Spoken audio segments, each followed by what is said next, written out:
Au nombre de 30, ces nouveaux étudiants admis au Centre universitaire de recherche et d'application en télédétection CURAT reçoivent un ordinateur, outil indispensable pour leur formation. C'est devenu une tradition depuis 4 ans selon le directeur du centre. Sans l'ordinateur, ces étudiants ne pourront pas travailler. Donc dans notre politique, nous avons instauré une remise d'ordinateur à chaque nouveau étudiant, de telle sorte qu'il ait l'outil et il puisse vraiment non seulement faire la formation, mais aboutir à la soutenance de son master après 2 ans. Ces kits informatiques vont permettre à ces nouveaux étudiants de travailler dans des conditions plus optimales. On nous enseigne ici la géomatique et pour pouvoir mieux comprendre cette formation, on a impérativement besoin de l'ordinateur. Je suis vraiment satisfaite d'avoir reçu mon ordinateur aujourd'hui. Ces ordinateurs sont nécessaires pour le traitement numérique des images satellitaires, la conception d'un système d'information géographique et les recherches. Pour rappel, le Centre universitaire de recherche et d'application en télédétection est un centre d'excellence international qui forme dans la télédétection. On y trouve des étudiants venant de plusieurs pays africains.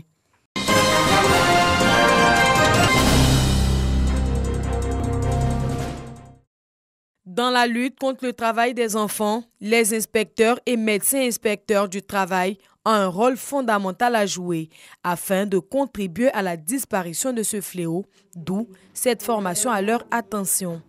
Le BIT, à travers cette initiative, veut leur permettre d'élaborer une stratégie en matière de lutte contre le travail des enfants pour le compte de l'inspection du travail.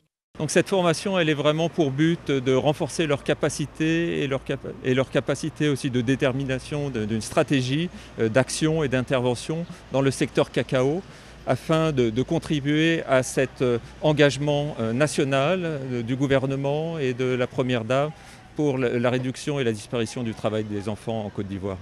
72 millions d'enfants en Afrique travaillent. Ces dernières années, l'on enregistre selon le Bureau international du travail 38% de réduction dans le monde.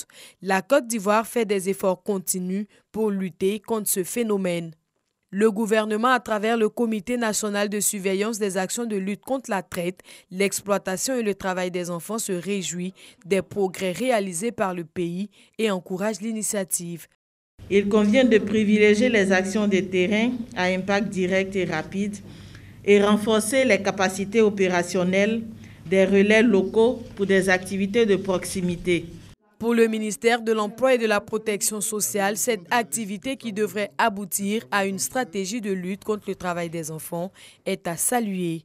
Les inspecteurs et les médecins inspecteurs du travail sont un maillon important dans la chaîne des acteurs œuvrant au quotidien pour l'élimination du travail des enfants. De par leur mission, ils sont appelés à détecter et traiter les situations qui ne sont pas en conformité avec les normes internationales du travail et la législation nationale sur le travail des enfants. La COVID-19 a accentué le travail des enfants en Afrique. Face à cette pandémie, l'année 2021 devrait être pour les États l'occasion de redoubler d'efforts dans la lutte contre le travail des enfants, selon le Bureau international du travail.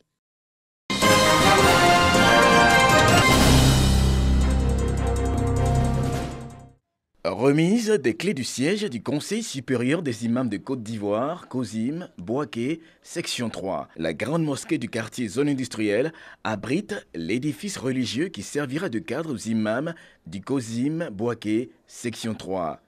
Il est construit sur fonds propres par les fidèles musulmans. Ce siège est baptisé Karamokoseni, du nom du doyen d'âge des imams de Bouaké. À cette cérémonie, les fidèles musulmans ont prié pour le président de la République pour ses actions en faveur de la paix et du développement en Côte d'Ivoire. Nous disons merci à Dieu qui nous a octroyé cette belle édifice que vous voyez. Nous ne saurions terminer sans dresser nos sincères bénédictions à l'endroit du chef de l'État, Alassane Ouattara, et son Premier ministre. Le siège contient 4 chambres à coucher, aussi une grande salle pour les réunions, qui est équipé aussi avec les ordinateurs, aussi un bureau central aussi pour le grand imam de Bouaké. Avant la coupure symbolique du ruban, le maire de Bouaké, Nicolas Djibo, a remercié Dieu pour avoir permis de se retrouver afin de magnifier l'islam. Aussi a-t-il félicité les fidèles musulmans de la grande mosquée de la zone industrielle de Bouaké pour leur initiative. Faire des bénédictions au président de la République pour que le Seigneur lui donne la force de continuer à gérer notre pays aussi bien qu'il le fait, et que les belles réalisations sociales qui ont été faites sous le couvert de notre présidence se poursuivent. Prière pour la paix et la prospérité en Côte d'Ivoire et cantiques musulmans ont meublé cette cérémonie religieuse.